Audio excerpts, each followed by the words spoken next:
सो राहुल भैया, जय गुरुदेव। नमस्ते। आवाज आ रही है आपको? जय गुरुदेव। हेलो, जय गुरुदेव। आप ऑडिबल हैं? जय गुरुदेव। जय गुरुदेव।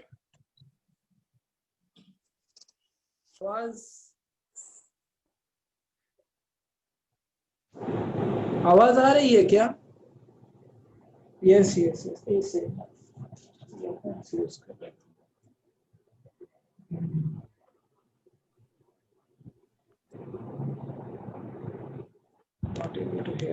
सो राहुल भैया के बारे में मैं सबको बता दूं,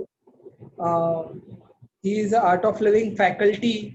जो लोग अभी नए आए हैं और जो लोग यूट्यूब में भी देखेंगे, and he is a art of living faculty, Ayurvedic doctor. He is a graduate from Shri Shri Ayurveda College, Bangalore, founder and managing director of Prabha Cancer Center, Ranchi. He has traveled across European countries to treat various kinds of diseases with Ayurvedic herbs. He is a certified yoga trainer. He continues to help people and conduct Ayurvedic sessions even during lockdown through his online platform. He conducts art of living breath and meditation workshops. And Rahul भैया, आज आप हमारे साथ हैं, बहुत खुशी हो रही है। And today, as we are having a topic respiration and its disorders, it's a very important thing. तो राहुल भैया, ये इसके disorders क्या होते हैं, इसके बारे में प्लीज हमें एनलाइट कीजिए। respiration and its disorders. Over to you भैया। जी, नमस्ते। जय गुरुदेव। जय गुरुदेव। एक बार मुझे स्पॉटलाइट पे ले लेंगे अभिषेक जी?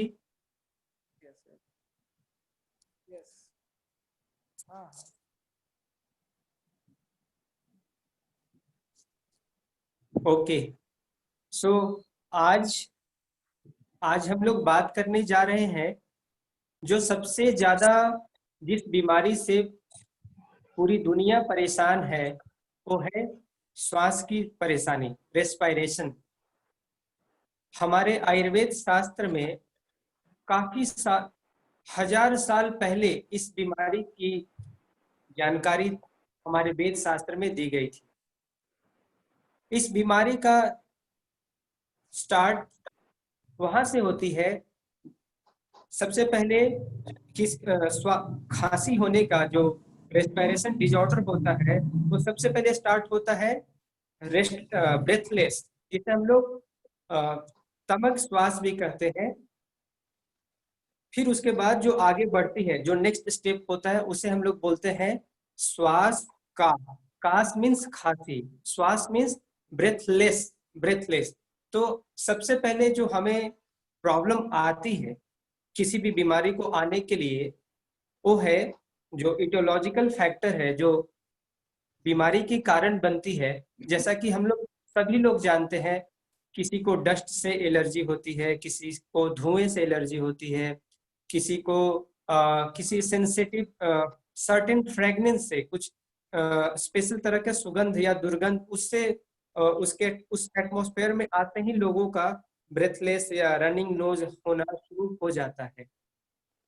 इसी तरह से आप आगे जाएंगे, आगे बढ़ेंगे, तो आप देखेंगे कि जो लोग ज्यादा एक्सरसाइज करते हैं, जो ज्यादा फिजिकल एक्टिविटी करते हैं, ज्यादा हैवी आइटम्स लिफ्ट करते हैं, जो भारी सामान उठाना, इन सब चीजों से क्या होता है, हमारी प्राण शक्ति जो है, वो प्राण शक्ति छीन होनी शुरू होती है।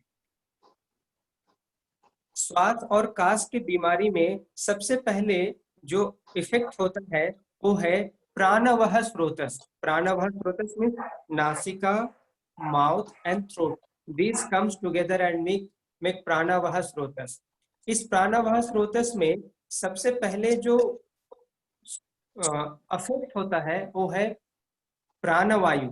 प्राणवायु देन उदान वायु। प्राणवायु और उदान वायु दोनों मिल करके एक तरह की बीमारी क्रिएट करती है, जिसे हम लोग बोलते हैं खांसी, हिंदी में खांसी। खांसी का सबसे पहला लक्षण क्या होता है? जैसे कि गले में खराश होना, इरिटेशन इन द थ्रोट। हमारे पास बहुत सारे ऐसे पेशेंट जो वर्चुअल कंसल्टेशन हो रहे हैं, उस पे पेशेंट्स यही बोलते हैं, डॉक्टर मुझे आजकल ना गले में खराश हो रही है, थ्रोट में ना इरिटेशन हो रहा है। तो सबसे पहला जो सिम्टम्स है खांसी होने का वो है गले में खराश होना, ईचिंग, खुजली होना, ड्राइनेस इन द माउथ, गले और मुख तालु में मीन्स माउथ में और गले थ्रोट रीजन में ड्राइनेस होना। ये सब चीजें पहले हैं। इसी तरह से जब हम आगे बढ़ते हैं तो हमारे आयुर्वेद शास्त्र में खांसी की श्वास प्रॉब्लम का जो, मैं ऑडिबल हूँ, सबको सुनाई दे रहा हूँ? कुछ लोग ऐसे कान लगा रहे इसलिए मैं देख रहा हूँ। Okay okay okay. तो इसमें हमारे आयुर्वेद शास्त्र में 5 तरह का खांसी की बीमारी का मेंशन किया गया है। एक है वातजा। वातजा मीन्स खांसी जो ड्राई एयर अलग अलग चीजों से होता है। मैं पहले बतलाता हूँ। वातजा, पित्तजा, कफजा, क्षयजा एंड छतजा। वातजा में क्या होता है, पेशेंट को ड्राई कफ होगा, उसमें प्रोडक्टिव कफ नहीं होती है वातजा में। उनके गले में सूखापन लगेगा, बिना कफ का खांसी होगा, चेस्ट रीजन में पेन होगा, साइड में पेन होगा, शोल्डर में हेडेक होना, जनरल वीकनेस होना, ये सब वातजा में होता है। पित्तजा में क्या होता है, फायर एलिमेंट ज्यादा डोमिनेंट होती है। पित्तजा में क्या होगा, लोगों को गले में जलन, चेस्ट में जलन और साथ में फीवर होना, भूख नहीं लगना या गुस्सा ज्यादा आना, ये इस तरह से होता है। फिर कफजा में क्या होता है, प्रोडक्टिव कफ होगा, फ्लेम निकलेगा, येलोइश डार्क कलर का। फिर उसके साथ कफ प्रसेक मीन्स सलाइवेशन होना, गले से माउथ से सलाइवा निकलना, इस तरह से कफजा में होता है। क्षयजा में क्या होगा, जैसे कि जो लोग ज्यादा हैवी वर्क करते हैं,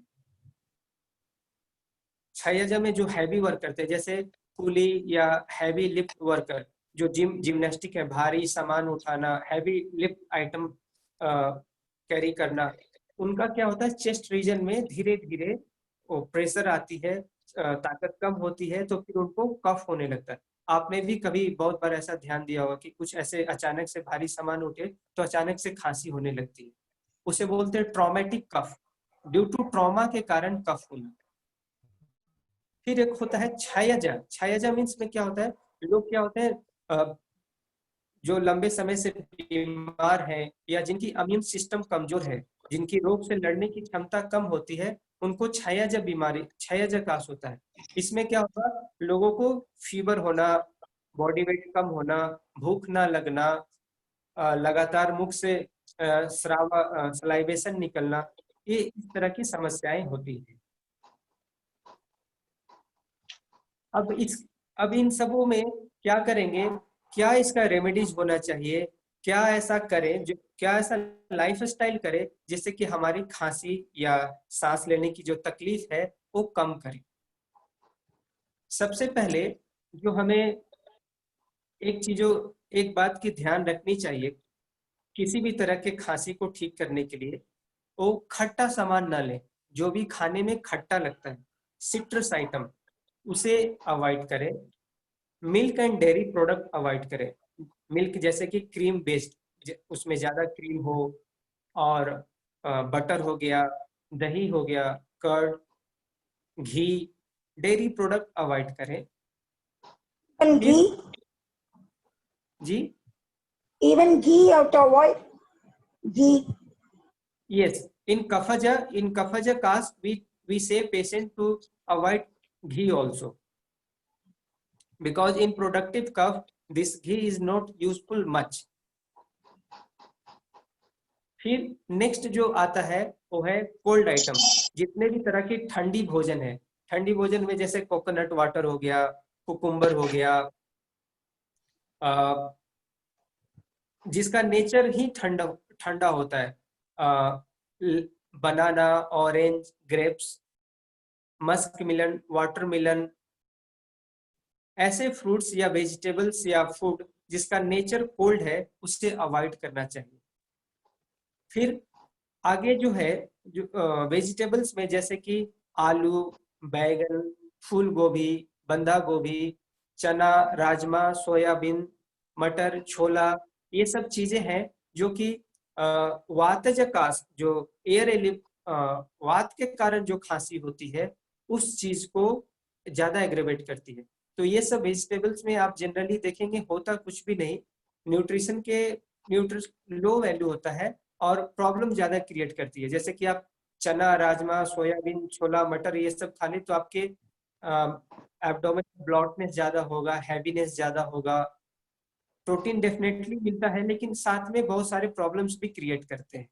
यूरिक तो एसिड भी बढ़ता है। यूरिक एसिड भी बढ़ती है। तो आप देखिए आलू में कुछ भी नहीं है, सिर्फ कार्बोहाइड्रेट है, लेकिन आपको पेट में गैस बनाना या अनावश्यक जिन्हें आर्थराइटिस का प्रॉब्लम है उनको ज्यादा परेशानी हो जाती है। तो आलू मैं यही सजेस्ट करता हूँ अपने पेशेंट्स को, जितना मिनिमम हो सके वो आप अवॉइड करें। तो पोटैटो, ब्रिंजल, बैगन में क्या है ऐसा, बस थोड़ी सी आयरन होती है, मिनरल्स होती है और कुछ भी नहीं, लेकिन वो स्किन डिजीज के लिए या पित्तजा या कफजा कास के लिए जो जिनका लगातार सलाइवेशन होता है या प्रोडक्टिव कफ होता है उनके लिए, जिनको चेस्ट में बर्निंग सेंसेशन होती है या एपिगैस्ट्रिक पेन होता है उनके लिए ये कॉफ ब्रिंजल अच्छा नहीं है, बैगन अच्छा नहीं। फिर आप देखेंगे फूल गोभी, बंधा गोभी, कॉलीफ्लावर, कैबेज, ये भी एक अच्छी वेजिटेबल्स नहीं है। इसे भी लेने से आगे गैस्ट्राइटिस होकर के फिर कॉफ को एग्रेवेट करता है, फीवर भी होने की संभावना रहती है। तो चना, राजमा, सोयाबीन, छोला, मटर ये तो हो ही गया। साथ में सूरन, जिसे हम लोग हिंदी में अपने स्थानिक भाषा में ओल की सब्जी भी कहते हैं, जो जमीन के नीचे होती है। इंग्लिश में इसे एक एलिफेंट लेग एग कहते हैं इसे। सूरन, कांदा, इस तरह के वेजिटेबल्स आप ना लें। फिर आगे जो दाल है, दाल में स्पेशली चने की दाल, कुर्थी की दाल, ये सब अच्छी खांसी में अवॉइड करना चाहिए। फिर आप फिर उसके बाद में ऐसा क्या वेजिटेबल्स खाएं जो हमें हेल्प करेगा। तो अच्छी वेजिटेबल्स में जैसे कि भिंडी, परवल, एक हम लोग बोलते हैं नेनुआ और झींगी जिसे राम तोरई भी कहते हैं, तोरई, फिर करेला, कद्दू, फ्रेंच बीन, ये सब अच्छी वेजिटेबल्स हैं जिसे खाने से आपको न्यूट्रिशन भी मिलेगी, शरीर में ताकत भी मिलेगी और खांसी को कम करने में हेल्प होता है।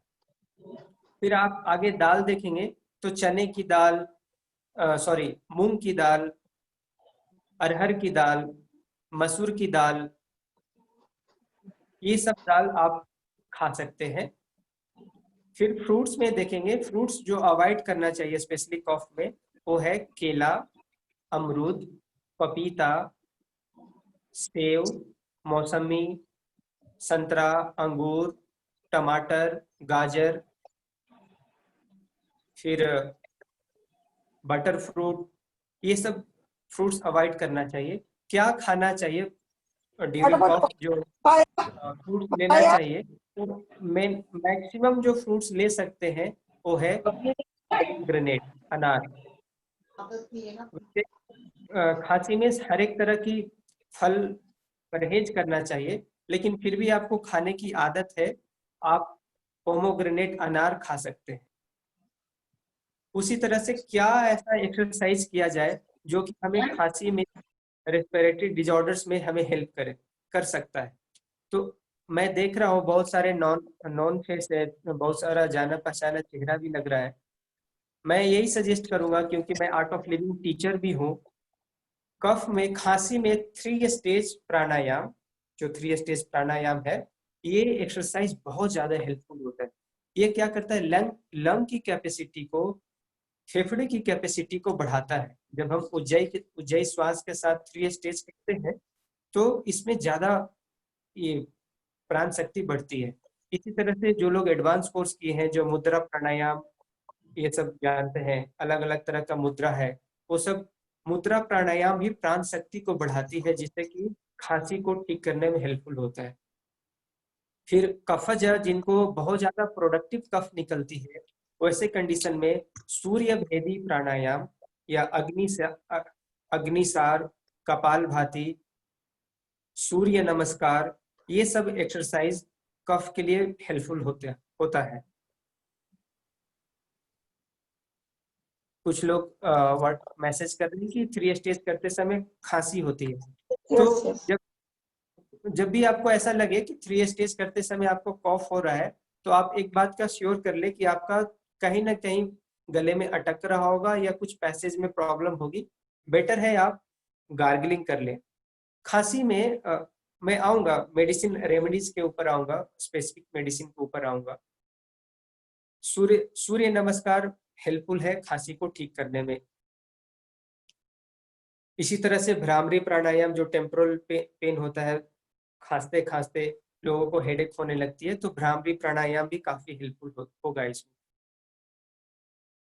ओके, नेक्स्ट, बहुत सारे लोगों को क्या होता है कि चेस्ट में पेन होती है कफ में। तो एक मैं बहुत ही अच्छा फॉर्मूला बतलाने जा रहा हूँ।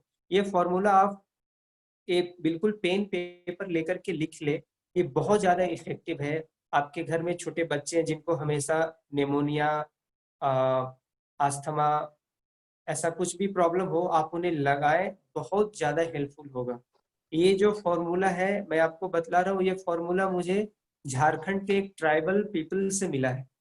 झारखंड में जो आदिवासी होते हैं, जो गांव में प्रैक्टिस, जंगल में जो प्रैक्टिस होती है, वहां से मैंने ये फॉर्मूला मुझे मिला है।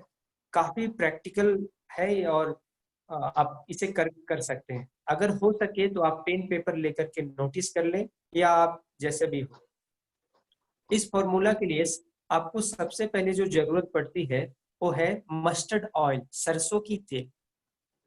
सरसों की तेल आप 100 ml ले लें, 100 ml सरसों की तेल, और देसी गाय की घी, इंडियन काऊ घी 100 ml ले लें।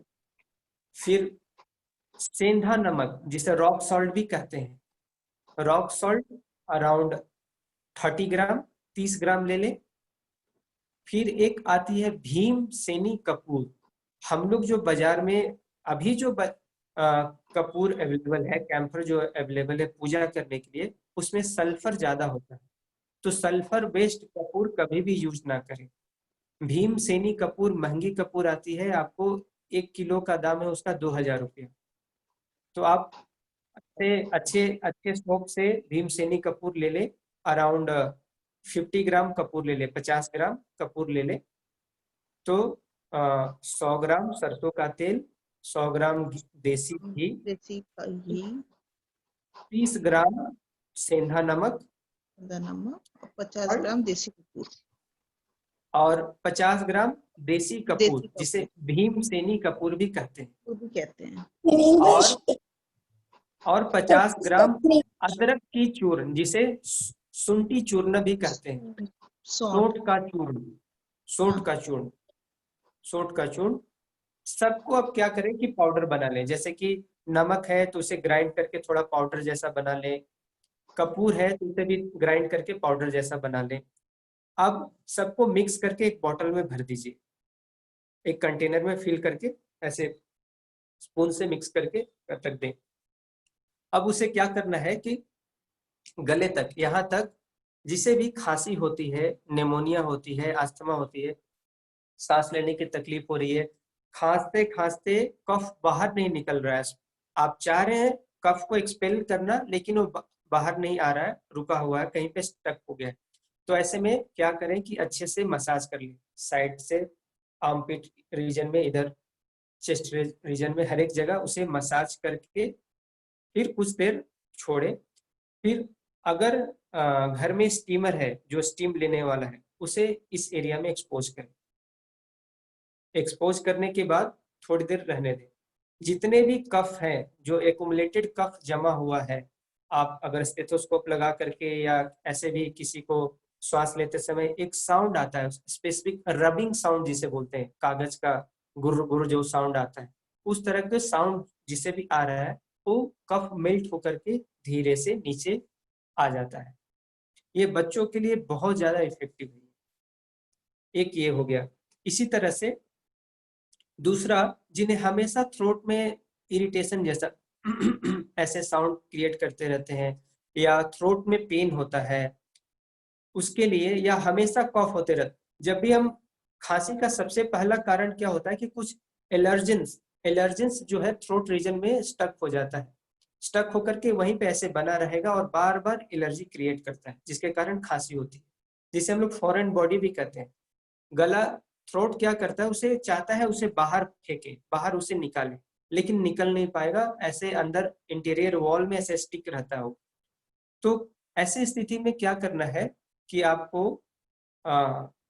500 ml वाटर, 500 ml पानी ले लें, 500 ml water, then 2 teaspoon triphala powder, 2 चम्मच त्रिफला पाउडर ले लें, 1 टीस्पून रॉक सॉल्ट, 1 चम्मच सेंधा नमक, 1 टीस्पून टर्मरिक पाउडर, 1 चम्मच हल्दी, half tea spoon black pepper powder, आधी चम्मच काली मिर्च की पाउडर, सबको मिक्स करके बॉइल्ड कर ले, all mix together and boiled.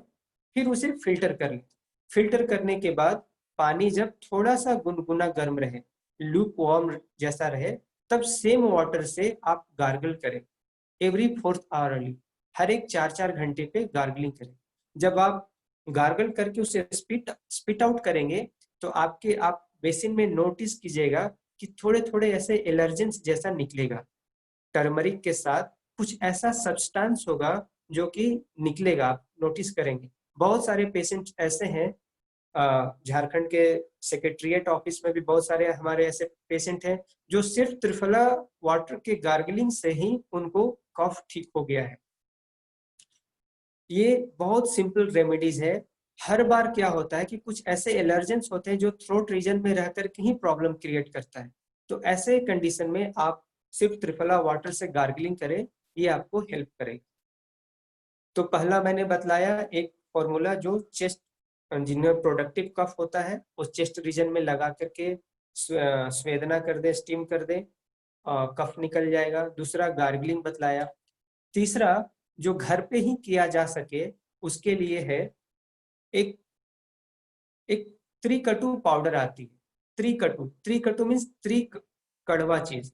त्रिकटु का कंटेंट क्या है? एक है अदरक, जिंजर, दूसरा है उसमें काली मिर्च, ब्लैक पेपर, तीसरा है पीपल, जिसे पीपर भी बोलते हैं, लॉन्ग पाइपर, इसका बोटानिकल नेम है त्रिकटु पाउडर आप 1 टीस्पून ले लें, 1 चम्मच ले लें, और 1 चम्मच फॉरेस्ट हनी, जंगल से मिला हुआ हनी, ये शुगर बेस्ड हनी नहीं, जो प्योर हनी है वो हनी को मिक्स करके आप स्वेलो करें।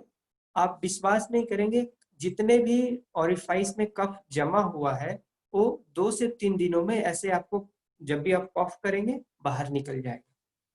त्रिकटु चूर्ण हेल्पफुल है खांसी में। तीसरा उसके आगे एक और जो सिंपल रेमेडीज है वो है एक यष्टि मधु, जिसे हम लोग मुलेठी भी कहते हैं। मुलेठी का चूर्ण हनी या घी के साथ, 1 चम्मच घी के साथ मिक्स करके खाने से आपको कफ निकलेगा। जो प्रोडक्टिव कफ है या तो मेल्ट होकर के अंदर ही चला जाएगा या बाहर निकल जाएगा। ये यष्टि मधु क्या करता है, शरीर में जितने भी एक्स्ट्रा एक्युमुलेटेड कफ है, जो अनावश्यक कफ जमा हुआ है आइदर चेस्ट रीजन में, थ्रोट रीजन में और कहीं पे भी, वो उसे छेदन वेदन करके बाहर निकाल देता है। तो ये यष्टि मधु भी बहुत ज्यादा हेल्पफुल है। उसके आगे जाएं तो एक मार्केट में बहुत सिंपल मेडिसिन अवेलेबल है जिसे बोलते हैं लक्ष्मी विलास रस। लक्ष्मी विलास रस टैबलेट, ये टैबलेट 2 फॉर्म में अवेलेबल है। एक गोल्ड प्रिपरेशन में जिसे महालक्ष्मी विलास रस कहते हैं, दूसरा ताम्र कॉपर बेस्ड। तो महालक्ष्मी विलास रस एक टैबलेट काफी है, गोल्ड बेस्ड। एक टैबलेट सुबह में हनी के साथ मिक्स करके खाएं और त्रिकटु चूर्ण लें, तो ये कफ के लिए, ये कफ को ठीक करने में हेल्पफुल रहेगा। इसी तरह से 10 मूल काढ़ा बना हुआ सिरप ले, सीतोपलादी चूर्ण ले या तालीसारी चूर्ण ले। डायबिटिक पेशेंट को अवॉइड करना चाहिए सीतोपलादी तालीसारी चूर्ण। सीतोपलादी चूर्ण 1 चम्मच सुबह दोपहर शाम ऐसे खाएं, 1-1 चम्मच गर्म पानी के साथ या हनी के साथ मिक्स करके खाने से कफ कम होता है। मैं देख रहा हूँ हमारे बीच अरविंद अग्रवाल जी भी हैं हजारीबाग से, ये भी काफी समय से परेशान रहे हैं। नमस्ते। तो इस तरह से कफ को ठीक करने में बहुत सारी रेमेडीज है। अगर आपको कुछ प्रश्न है तो आप पूछें, मैं आगे बतलाऊंगा। भैया कुछ प्रश्न आए हैं, जय गुरुदेव भैया। जय गुरुदेव। पहले चैट बॉक्स वाले भैया प्रश्न ले बहुत लेते हैं, फिर कोल्ड उसके बाद रहता आपके। है और जैसे स्टीम भी लेते हैं तो स्टीम लेते हैं तो बहुत रनिंग नोज शुरू हो जाती है। आपकी वॉइस स्टक हो रही है।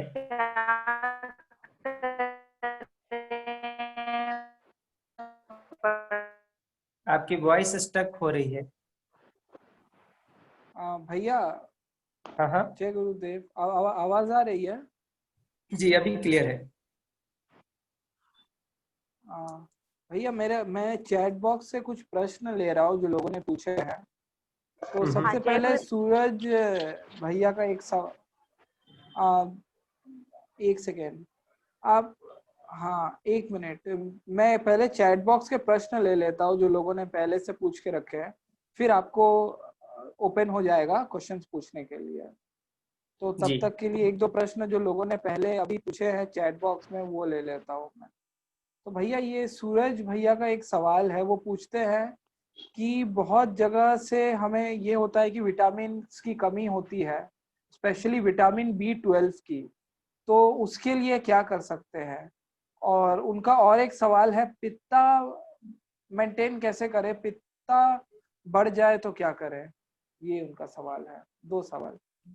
जी, B12 डिफिशियंसी के लिए जो हमारा नेचुरल रिसोर्स है वो है बटर, नवनीत। नवनीत में जितने भी जो स्लाइटली येलोइश कलर के दिखते हैं, थोड़ा पीला रंग का जो दिखता है, उसमें B12 अच्छा होता है। यही कारण है कि हमारे आज से 50 साल पहले या 100 साल पहले जाए तो B12 डिफिशियंसी की कहीं भी कॉन्सेप्ट नहीं रही, क्योंकि हमारे पुराने जमाने में लोग बटर मक्खन बहुत ज्यादा खाते थे। ऐसे भी अभी भी गांव में जाएंगे तो दही से चर्ण किया हुआ मक्खन को निकाल करके मिश्री के साथ लोग खाते हैं। पपीता ये सब अलग, बटर खाएं, पपीता खाएं, ग्रीन वेजिटेबल्स ले, इसमें आपको B12 डेफिनेटली मिलता है। पित्ता को मेंटेन करने के लिए आपको चाहिए कि जैसे कि एक डिपेंड करता है कि आपका बॉडी का टाइप क्या है। बॉडी का टाइप अलग अलग है, वात पित्त कफ, वात पित्त ऐसे इस तरह से। तो पित्ता को मेंटेन करने के लिए आप काली मिर्च, अदरक, लहसुन, जितने भी गर्म चीज है जो बाय नेचर हॉट होता है उसे आप अवॉइड करें। ज्यादा एक्सरसाइज ना करें, गरम मसाला कम खाएं, जो जिसका नेचर गर्म है वो उन सब चीजों को अवॉइड करने से पित्ता नॉर्मल होता है। खाने में ऐसे पपीता, खीरा, नारियल पानी, मिश्री, ये सब लेने से पित्ता कम होगा। घी लेने से पित्ता कम होगा। सर्टेन है, स्पेसिफिकली आपको मैं बतला सकता हूँ। आएंगे आगे का क्वेश्चन।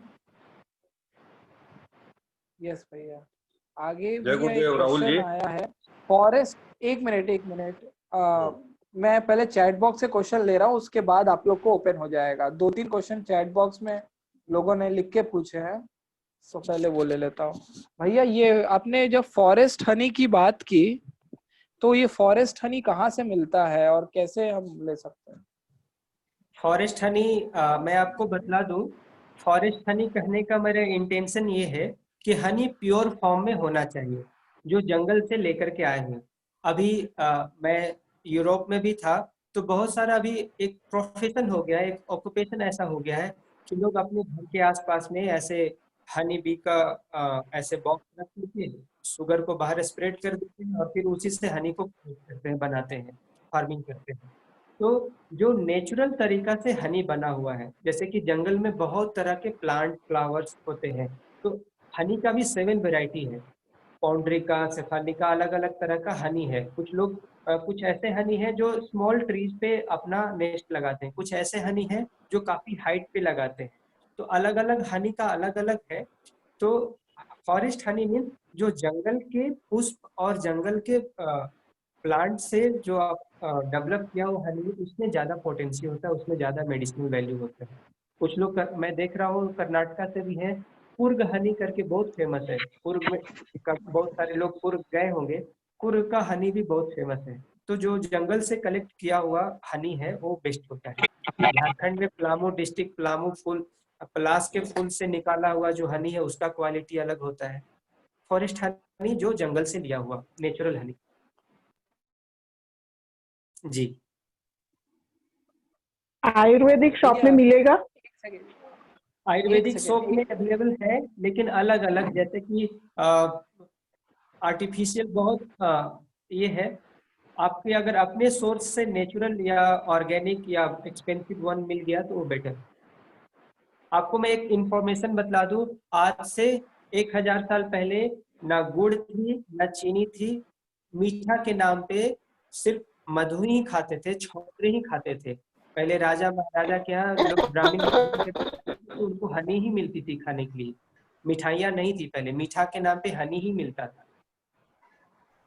तो प्योर हनी मिले तो बेस्ट है। जी आगे।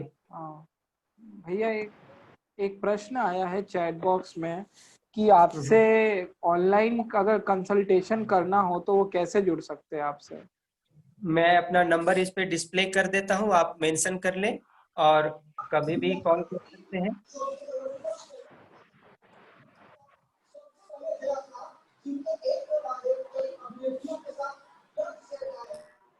मैंने अपना नंबर डाल दिया है, आप मेंशन नोट कर सकते हैं। जी अभी मैं रिक्वेस्ट करूंगा सर, जो जिन लोगों को भी प्रश्न पूछना है वो एक एक करके पूछे, लाइक एक जन एक बार में अनम्यूट करके पूछे। यस, पूछिए। अरे हाँ, जय गुरुदेव। राहुल जी, जय गुरुदेव। देखिए मैं कोविड पॉजिटिव हो गया था और हम लोग के फैमिली में 8 लोग पॉजिटिव हुए थे और उसके बाद मैं ठीक भी हो गया हूँ। करीब 20 दिन हो गया मेरे को ठीक हुए। लेकिन जैसा कि पता ही है आपको, मेरे लंग्स में प्रॉब्लम रहता है। दमा का पेशेंट हूँ और साइनस का भी पुराना पेशेंट हूँ। आपसे मेडिसिन भी लिया है मैंने। तो अभी क्या हो रहा है कि ऑक्सीजन सैचुरेशन लेवल बढ़ नहीं पा रहा, जैसे 90 से 92 के बीच में ही रहता है। तो हम लोग क्या करें कि ऑक्सीजन सैचुरेशन लेवल बढ़े?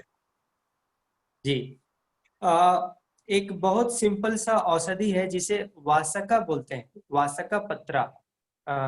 अडूसा झारखंड में बोलते हैं, अडूसा पत्रा। ये वासक जो है, आप उसे पत्ता को लेकर के छाया में सुखा लें, या वासक पत्रा बाजार में भी अवेलेबल है, चूर्णा। उस पाउडर को बटर के साथ मिक्स करके खाने से ये क्या करता है कि ब्लड में जो बैक्टीरिया या अलग जो वायरस है उसको किल करता है। और साथ में सैचुरेशन, आप जो पल्स ऑक्सीमीटर जो फिंगर में लगाते हैं उसमें आपको क्लियरली 1 हफ्ते के अंदर दिखेगा कि आपका सैचुरेशन बढ़ रहा है, ऑक्सीजन सैचुरेशन बढ़ रहा है। वासका पत्रा सैचुरेशन बढ़ाने में हेल्पफुल है, आप इसे ले सकते हैं। वासका पत्रा बाजार में आता है? बाजार में मिलेगा? बाजार में मिल जाएगा, बाजार में मिल जाएगा। मैं आपको पर्सनली बतला दूंगा। ठीक। राहुल जी, जय गुरुदेव। मानसी जी पूछिए, मानसी जी। यस। नमस्ते। मुझे आपको ये पूछना था कि सब बोलते हैं पपीता कफ के लिए तो अच्छा होता है, पर अभी आपने बताया कि यू शुडंट ईट पपीता, तो इसके बारे में थोड़ा आप ज्यादा एक्सप्लेन करेंगे प्लीज? आपको जब भी कॉफ या कोल्ड हो तो आप पपीता 2 स्लाइस खा करके देख लें, आपको पता चल जाएगा। अच्छा, कितने लोगों ने पपीता खाया है तो रनिंग नोज या कफ कोल्ड शुरू हो गया है? कितने लोगों को? कोई एक्सपीरियंस किए हैं ऐसे? कोई नहीं किए शायद। पपीता बाय नेचर कोल्ड होता है, आप जब भी उसे खाएंगे तो आपको रनिंग नोज या कफ ज्यादा बढ़ जाएगा। पपीता को बाय नेचर ही ये कोल्ड है, इसे अवॉइड करना चाहिए। कच्चा पपीता खा सकते हैं, लेकिन पका हुआ पपीता नुकसान करता है। ये मैंने कई पेशेंट पे प्रैक्टिस किया है, देखा है, जो भी खाए हैं उनको ये हो गया है। मैंने अपना नंबर डिस्प्ले किया है, आप देख सकते हैं चैट बॉक्स में, देखिए मैंने अपना नंबर डिस्प्ले किया। Yes yes yes, thank you. Yes. हाँ, आरती जी को कुछ पूछना है। आरती जी। हाँ, मुझे ये पूछना था कि सिर्फ थ्रोट पेन होगा तो वो गार्गल करने से हो जाएगा क्या, कि कुछ और भी करना है? नहीं, गले में सिर्फ गार्गल करने से ही थ्रोट पेन कम हो जाएगा। मैंने जो फॉर्मूला बतलाया, त्रिफला पाउडर, टर्मरिक पाउडर, नमक, सेंधा नमक या सी सॉल्ट जो भी हो, साथ में काली मिर्च का पाउडर, ब्लैक पेपर पाउडर, ये सबको मिक्स करके पानी में उबाल ले, फिर फिल्टर करके जब थोड़ा सा गुनगुना गर्म रहे तब उस पानी से आप गार्गलिंग करके देखें, डेफिनेटली आपको हेल्प होगा। बहुत सारे लोगों को हेल्प हुआ है इसमें। और कितना टाइम करना है दिन में? आप दिन में 3 टाइम कर सकते हैं। अगर ज्यादा सीवियरिटी है तो एवरी 4th आवरली, हर एक 4-4 घंटे पे करें। मेरा जो मैंने देखा एक पेशेंट को, उनको 4-4 घंटे पे गार्गलिंग करने से ही खांसी ठीक हो गई, जिनको 1 महीने से खांसी हो रही थी। अच्छा, ओके, थैंक यू। जय गुरुदेव भैया। वाता कम करने के लिए क्या अवॉइड करें खाने में, और दवाइयाँ क्या ले सकते हैं आयुर्वेदा? जी, वाता एग्रीवेट करने के लिए जो फूड स्टफ है, जैसा कि मैंने बोला, आलू, बैगन, फूल गोभी, बंधा गोभी, चना, राजमा, सोयाबीन, मटर, छोला, मैदा, ड्राई आइटम जैसे कि बिस्किट, भूंजा, रोस्टेड जो राइस होते हैं, फ्लेक्सी, जो रुखी सूखी भूंजी हुई जो आइटम्स है, ये सब एग्रीवेट करता है। वाता को कम करने के लिए आप डेली सेल्फ बॉडी मसाज करें। खाने में थोड़ा सा गर्म घी ले, 1 चम्मच ऐसा गर्म घी ले, और अच्छी नींद ले, स्ट्रेस को कम रखे तो वाता बैलेंस में रहेगी। ओके, थैंक यू भैया। Thank you. जय गुरुदेव। बहुत सारे लोग मेरा पर्सनल नंबर पूछ रहे हैं, मैंने चैट बॉक्स पे मेंशन किया है। अगर फिर भी आपको नहीं दिखा तो मैं बोल रहा हूँ, आप लोग चाहे तो नोट कर सकते हैं, पेन पेपर ले ले। मैं बोल रहा हूँ एक बार फिर से, मैं एक बार दोबारा मेंशन कर देता हूँ। हाँ, जो लोग YouTube में देख रहे होंगे उनके लिए भी एक बार भैया आप बोल दीजिए स्क्रीन पे, ताकि वो भी हो जाए। जी, मेरा कांटेक्ट नंबर है 966 36 85 680।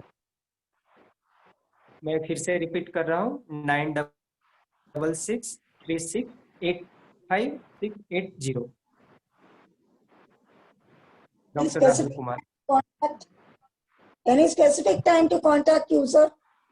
First, you drop one message, then I immediately I will call back. पहले आप मुझे मैसेज ड्रॉप कर लें, या फिर बहुत बार मैं कंसल्टेशन में रहता हूँ या और कुछ, तो आप पहले एक बार मैसेज कर देंगे तो मैं आपको तुरंत कॉल बैक करूँगा। ये सेम नंबर मेरा व्हाट्सएप पे भी अवेलेबल है। आपने पित्त वाले को बोला एक्सरसाइज कम करनी चाहिए, तो प्राणायाम कर सकते हैं, और कौन से कर सकते हैं? किस कंडीशन में? अगर पित्त दोष है तो। पित्त दोष में, पित्त दोष को कम करने के लिए शीतली प्राणायाम बेस्ट है। और प्राणायाम में 3 स्टेज, नाड़ी शोधन, फिर ध्यान करें या सुदर्शन क्रिया करके ध्यान करें। ध्यान सबसे बेस्ट है पित्त करने के लिए। पित्त और वात को कम कर बैलेंस करने के लिए मेडिटेशन बहुत ज्यादा हेल्पफुल है। अभी अरविंद भैया हजारीबाग से लॉकडाउन में इतना मेडिटेशन किए, काफी उनकी स्ट्रेस लेवल कम हो गई थी। हम लोगों ने कई बार बोला आप कुछ छुट्टी ले, वेकेशन ले। बहुत सारे लोग ऐसे हैं जिनको हम लोग कहते रहते थे आप लोग छुट्टी पे जाइए या कुछ थोड़ा रेस्ट करें, लेकिन ये लॉकडाउन में ध्यान करके लोगों को इतना रिलैक्स और रिलीफ मिला है। ध्यान करने से वात और पित्त दोनों बैलेंस होता है। सब लोग, वो आप डेली सभी ध्यान जरूर तो हम गुरुदेव कर ही के रहे हैं। जो आपका 21 दिन वाला था वो भी किया, हाँ हाँ और अभी भी करके कर रहे आपको हैं डिफरेंस रेगुलर। फील हुआ ना? करके आपको डिफरेंस फील हुआ? हाँ जी, काफी कूल माइंड रहता है, अच्छा लगता है। अभी देख लो, शरीर ही मन ऐसा बोलते हैं, पेट में गर्मी और सर में ठंडक। मतलब डाइजेशन के लिए पेट में टेम्परेचर चाहिए और बुद्धि को ठीक होने के लिए शरीर में ठंडक चाहिए। अब तो आपका पित्त यहीं पे शांत हो गया। एक सर कफ वाले आंवला ले सकते हैं? जी आंवला ले सकते हैं, कफ वाले, कफ दोष हो जिनको? नहीं, आंवला अच्छा नहीं, त्रिकटु आंवला बेस्ट है। ओके, त्रिकटु बेस्ट है। Thank you. उज्जयी जय प्राणायाम, गुरुदेव भैया। उज्जयी जय गुरुदेव प्राणायाम भैया। जय गुरुदेव। भैया कोल्ड बहुत रहता है और जब नोज ब्लॉक रहती है तो हम स्टीम लेते हैं, तो स्टीम से इतना बुरी हालत हो जाती है कि और मतलब कंडीशन वर्स हो जाती है, और मतलब पूरे साल ही कोल्ड रहता है। तो कुछ बताइए। आप आपके पास मेरा नंबर है शायद, आप मेरा नंबर ले लें, जी मैं जी। आपको एडवाइस दे दूंगा, क्योंकि अब मुझे हाँ लग जी। रहा है आपको स्पेसिफिक ट्रीटमेंट की जरूरत है। क्योंकि डॉक्टर ने साइनसाइटिस के लिए बोल दिया है, तो अब ऑपरेशन तो नहीं सोचते। तो मत कराइए, बहुत सारे साइनसाइटिस ऐसे ही ठीक हुए हैं। मैं बहुत सारे लोगों का वीडियोग्राफी किया हूँ, मीन्स डॉक्यूमेंट्री किया हूँ। साइनस इजिली ठीक होता है, ठीक हो जाएगा। अगर सिंपल वे बहुत ज्यादा क्रॉनिक नहीं हो तो इजी वे में डिस्टेंस ट्रीटमेंट में ही ठीक हो जाएगा, वर्चुअल कंसल्टेशन पे ही ठीक हो जाएगा। थैंक यू भैया। जय गुरुदेव राहुल जी। मैं राहुल जी, हमें ही बताइए जरा सा, आपने महाभारत विध्वंसक रस बताया था, वो मिल गया है तो प्रयोग कैसे करें? मैं आपको व्हाट्सएप पे करता हूँ, व्हाट्सएप पे मैसेज करता हूँ। और इसी तरह जो आपने अश्वगंधा चूर्ण बताया था, वो अश्वगंधा टैबलेट तो नहीं मिली, अश्वगंधा चूर्ण मिला है। तो आप उसे 1 चम्मच सुबह शाम ले लें गर्म पानी के साथ। अच्छा, गर्म पानी के साथ। और महाभारत विध्वंसक रस, वो भी 1 टैबलेट, दिन में 1 टैबलेट खाना खाने से पहले हनी के साथ मिक्स करके ले लें आप।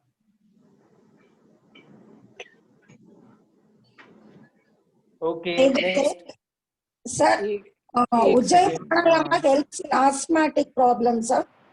उज्जयी प्राणायाम helps in asthma. हाँ मैं समझ गया।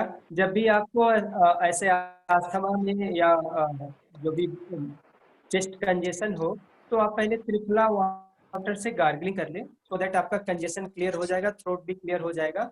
फिर आप उज्जयी प्राणायाम करें, बहुत हेल्प होगा। नहीं तो मुलेठी यष्टि मधु का पाउडर 1 चम्मच घी के साथ मिक्स कर करके उसे खाएं और गर्म पानी पी लें। जो भी कंजेशन है और थ्रोट में एलर्जी है वो क्लियर हो करके आपको उज्जयी स्वास्थ्य। For chest congestion,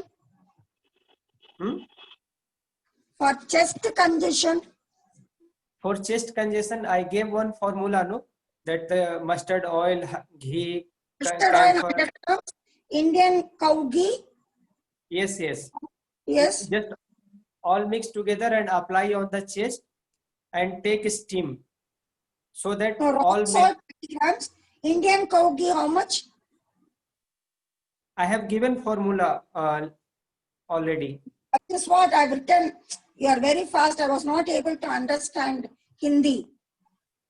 Okay.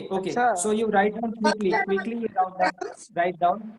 ये 1 मिनट मैं सभी से रिक्वेस्ट करूंगा।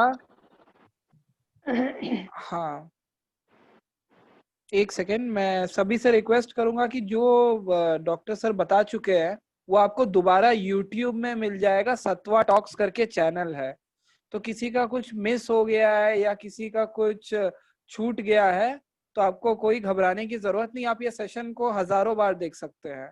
It will be available on YouTube। Satva Talks channel है। Yes, Satva Talks YouTube channel है, वहां पे आपको डिटेल में अच्छा, you will find this whole session in a YouTube channel called Sattva Talks, in which you can see the video n number of times as you want. Yes, and I request everyone to ask generic questions which will be helpful for everyone instead of very specific. Specific के लिए आप राहुल भैया से consult कर सकते हैं. Hello. The YouTube will get in English. Yes, yes, भैया, yes. जय गुरुदेव राहुल जी. जय गुरुदेव. राहुल जी, एक मेरी लोअर बैक की okay, problem now people can ask questions. Yes. मतलब काफी टाइम हो गया है वो ऐसे ही चली जा रही है. मतलब ऑयल लगाता हूँ, मसाज कर दिया, उसके बाद मतलब उस टाइम थोड़ा बहुत रिलीफ लगता है. तो उसके बाद जैसे ही मैं मतलब जब मैं अपना ये ध्यान करने बैठता हूँ ना, उस टाइम कोई पेन नहीं होता. तो उसके आगे पीछे रूटीन में जैसे मैं अपने आता हूँ तो उस टाइम फिर बैक में, लोअर बैक में बहुत पेन है. और मतलब फिर मैंने जैसे आपने जीरोडॉल मेरे को बताई थी, मेडिसिन बताई थी ना, मैंने वो भी लेके देखी है. उससे कोई खास मतलब रिलीफ नहीं रहता. आधा घंटा पौना घंटा मतलब जब खाइए उसके बाद थोड़ा सा रिलीफ लगता है, उसके बाद फिर वैसे पेन हो जाता है. ओके, आपको अभी मैं कुछ मेडिसिन बतला रहा हूँ, आप ध्यान से सुन लें. टैबलेट रासनादी वटी 2 टैबलेट सुबह दोपहर शाम 3 टाइम खाना खाने के बाद. और टैबलेट महायोगराज गुगुल 2 टैबलेट 3 टाइम खाना खाने के बाद. जगन्नाथन जी पूछ रहे हैं माइग्रेन हेडेक के लिए रेमेडीज है. बहुत सारा है, बहुत सारे लोगों को ठीक हुआ है. माइग्रेन के लिए सबसे पहले ये देखना होता है कि साइनस कहीं तो एग्रेवेट तो नहीं है. ये साइनस तो एक तेल आता है अनु तेल को स्टील करने से 2 बूंद सुबह और शाम में 2 टाइम ऐसे स्टील करें. और लक्ष्मी विलास रस टैबलेट सुबह शाम 1 टैबलेट खाएं तो माइग्रेन हेडेक ठीक होता है. आप चाहें तो फिर मुझसे पर्सनली भी पूछ सकते हैं. कुछ लोग बीपी के लिए पूछ रहे हैं, एक बार चैट बॉक्स में देख लूं मैं. जिनकी बीपी बहुत ज्यादा बढ़ी हुई रहती है उनके लिए मैं बतला रहा हूँ. एक टैबलेट आता है अर्जुना टैबलेट, श्री का अर्जुना टैबलेट. आप अर्जुना 2 टैबलेट सुबह और शाम खाएं. साथ में एक नव हृदय कल्पा, ये भी ब्लड प्रेशर को कम करने में हेल्प करता है. तो नव हृदय कल्पा 2 टैबलेट सुबह और शाम ये खाएं. साथ में एलोपैथिक टैबलेट अगर ले रहे हैं तो उसके लिए आपको उसका डोज कम करना पड़ेगा एलोपैथिक टैबलेट का. एक बार पर्सनल कांटेक्ट कर लें, क्योंकि ब्लड प्रेशर में बहुत बार क्या होता है कि एलोपैथिक आयुर्वेदिक दोनों मिक्स कर रहे हैं तो हाइपोटेंशन होने की चांस है. तो बेटर है आप सिर्फ अर्जुना टैबलेट ही ले, 2 टैबलेट सुबह शाम, या नव हृदय कल्पा टैबलेट 2 टैबलेट सुबह 2 टैबलेट शाम. ओके, एक और क्वेश्चन है. कुछ लोग पूछ रहे हैं स्ट्रेस. माँ जी 1 मिनट 1 मिनट. हाँ राहुल जी. हाँ बोलिए. हाँ राहुल जी, मेरे को सर्वाइकल का प्रॉब्लम है, तो उसके लिए क्या करें? उसके लिए आप रासनादी वटी टैबलेट खाइए और कुछ महानारायण तेल लगाइए. ओके. आप जहाँ पे दर्द हो रहा है वहां पे महानारायण तेल का मालिश करें. और रासनादी टैबलेट है, प्योर हर्ब से बना हुआ है. आप इसे 2 टैबलेट सुबह दोपहर शाम 1 हफ्ते के लिए खाएं. दर्द कम नहीं होता है तो आप एक बार फिर से मुझे पर्सनली बात कर लीजिएगा. ओके, थैंक यू जी. कुछ लोग पूछ रहे थैंक यू. एक मिनट एक चैट बॉक्स से ले लेता हूँ. स्ट्रेस एंजाइटी के लिए क्या मेडिसिन है? स्ट्रेस एंजाइटी के लिए जैसा कि कृष्ण कुमार जी पूछ रहे थे, अश्वगंधा टैबलेट स्ट्रेस एंजाइटी को कम करने के लिए बहुत ज्यादा हेल्पफुल होती है. अश्वगंधा टैबलेट 2 टैबलेट सुबह में और रात में गर्म दूध के साथ लें या पानी के साथ लें. ये आपको स्ट्रेस को कम करने में हेल्प करेगा. साथ में आप प्राणायाम मेडिटेशन करें ही करें. जी. और किन्हीं ने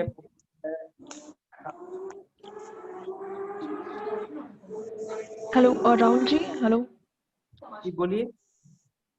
जी मुझे मॉर्निंग में स्नीजिंग की प्रॉब्लम बहुत ज़्यादा रहती है, रनिंग नोज स्नीजिंग, कभी वो दिन भर चलता है और कभी वो 1 घंटे में ठीक हो जाता है, बट मॉर्निंग टाइम पे बहुत ज़्यादा ये प्रॉब्लम रहती है।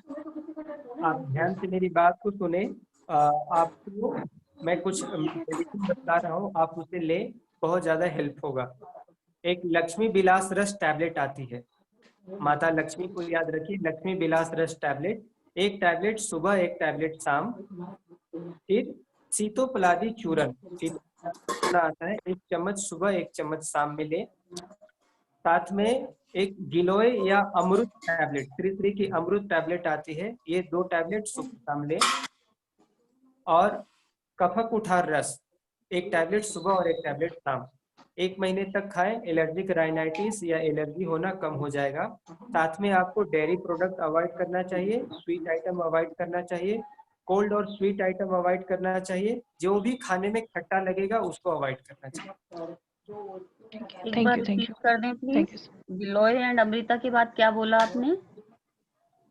कफक उठार रस, कफक उठार रस, कफक उठार रस। जी जी, थैंक यू। कफ उठार रस।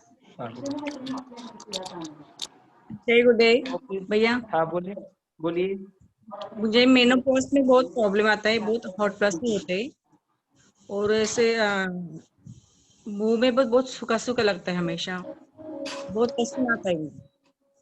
एक श्री की कैप्सूल आती है, उसे बोलते हैं evening prime rose capsule, evening prime rose capsule. ये 1 कैप्सूल सुबह में और शाम में खाएं। जो भी मेनोपॉज का प्रॉब्लम हो रहा है इससे आपको ठीक हो जाएगा। मैंने यूरोप में बहुत सारे लोगों को बताया है, सिर्फ इसी कैप्सूल से लोग ठीक हो गए। Evening prime rose capsule, Shri का आता है। हाँ श्री का आता है, 1 कैप्सूल सुबह और 1 कैप्सूल शाम, 1 महीने के लिए खाएं। ये हेलो, हाँ जी, मैं समझ गया, नाम किसको बोलो ना? Evening prime rose, evening prime rose capsule. Thank you भैया। राहुल जी, ये जो आपने बीपी की मेडिसिन बताई है कितनी देर तक खानी है? ये आप लाइफ टाइम खा सकती हैं, अर्जुना टैबलेट, ये इसमें कोई साइड इफेक्ट नहीं है। अगर नवा हृदय कल्पा खा रही हैं तो 3 महीना खाएं आप। ठीक है, तो इससे परमानेंटली ठीक हो जाएगा बीपी? नहीं, बीपी शुगर कभी भी परमानेंट ठीक नहीं होता। जब भी आपका स्ट्रेस एंजाइटी या ऐसा कुछ सुन ले तो आपका बीपी बढ़ने के बाद फिर आप मुझे पकड़ेंगे कैसे मेरा बीपी बढ़ गया। ये सब मैंने जय गुरुदेव भैया। अभी मेरी बेटी को ना थोड़ा सा फ्यूरिश लग रहा है। उसकी एज क्या है? उसकी एज है 22। हाँ हाँ, तो इसलिए मैंने पूछा उसको कबसूर कोडिनीर दे या एलोपैथी दे दूं? नहीं, काबासुर कोडिनीर भी दे सकते हैं, और साथ में एक टैबलेट आता है, आप ध्यान से सुनिए, सुदर्शन घनवटी, सुदर्शन घनवटी। ओके। सुदर्शन घनवटी 2 टैबलेट सुबह, दोपहर और रात, 5 दिन के लिए खिलाए, ये ठीक हो जाएगा। Sudarshan Ghanvati, okay sir. जी, 2 टैबलेट 3 टाइम खिलाइए, ठीक हो जाएगा। डोज थोड़ा ज्यादा है लेकिन हो जाएगा। Okay, thank you. हाँ, नीतीश जी पूछ रहे हैं ड्राई स्किन के लिए और ईचिंग के लिए। ड्राई स्किन और ईचिंग में सबसे पहले जो आपको फूड अवॉइड करना चाहिए वो है डेयरी प्रोडक्ट और सिट्रस आइटम। गरम मसाला आप बिल्कुल ना लें। दूध से बनने वाली दही, छाछ, मक्खन, घी जो भी है आप इसे अवॉइड करें। साथ में मीठा आइटम बिल्कुल ना लें। और एक श्री का टैबलेट आता है, उसे बोलते हैं रक्त शोधनी वटी। रक्त शोधनी वटी खाने से इचिंग ठीक होता है, 2 हफ्ते के अंदर आपका ठीक हो जाएगा।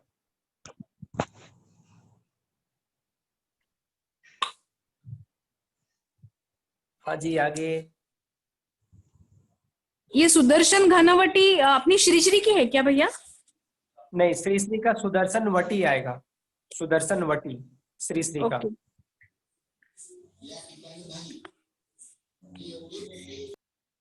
ओके। हेयर फॉल के लिए कुछ लोग पूछ रहे हैं।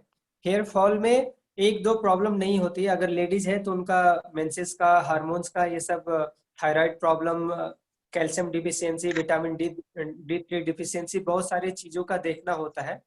जब भी आपका हेयर फॉल हो तो आप इस बात का ध्यान रखें कि आपका स्कैल्प में कहीं डैंड्रफ तो नहीं हो रहा, इचिंग तो नहीं हो रहा। ये सब कुछ लोकल एग्जामिनेशन करने की जरूरत होती है। इन सब के अलावा आप देख लें कि थायराइड तो नहीं है, या कुछ आप लंबे समय से मेडिसिन खा रहे हैं जो आपको कैल्शियम डिफिशियंसी बना रहा है, जैसे कि थायरोक्सिन। ये सब लेने से बॉडी में कैल्शियम की डिफिशियंसी होती है। जब ये सब करेक्ट हो तो हमारा एक श्री श्री का ऑयल है, भृंगराज ऑयल, आप उसे लगाएं।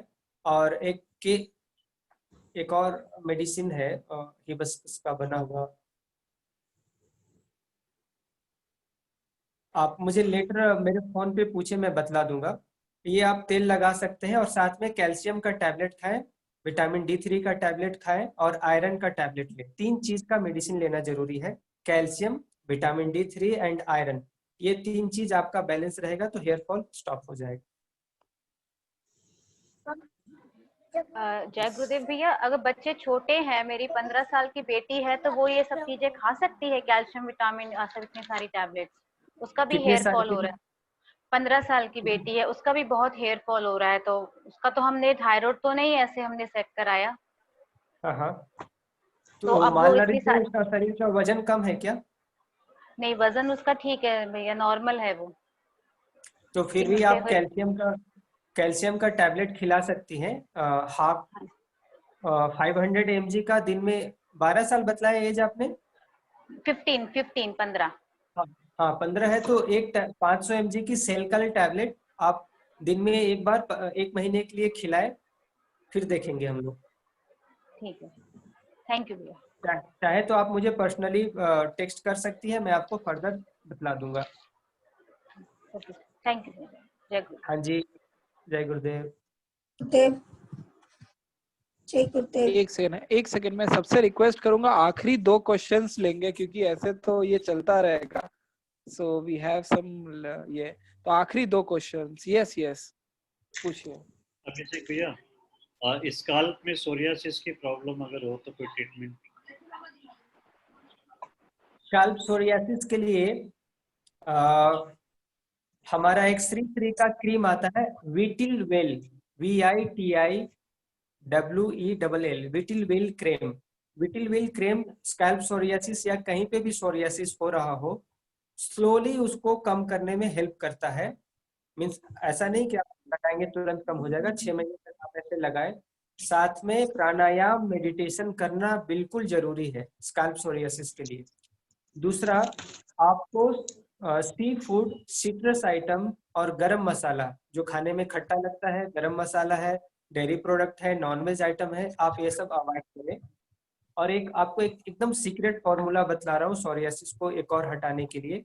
आपको बाजार से नीम की तेल लेनी है, नीम का तेल। और एक नीम का तेल ले ले, 100 ml का या 200 ml का, जो भी हो। और दूसरा, एक अर्क आता है जिसे हम लोग ऐसे तोड़ने से निकलती है ना, प्लांट, अर्का बोलते हैं। आकड़ भी हिंदी में बोला जाता है उसे, उसमें फ्लावर्स होते हैं। वो सूर्य का प्रतीक है। तो उस प्लांट को ऐसे तोड़ेंगे तो लीफ तोड़ने से उसमें से मिल्क आता है। वो मिल्क प्लस नीम का तेल दोनों मिक्स करके आप लगाएं। वो 1 हफ्ते के अंदर थोड़ा सा बर्निंग जलेगा, लेकिन 1 हफ्ते के अंदर बहुत ड्रास्टिकली कम होता है।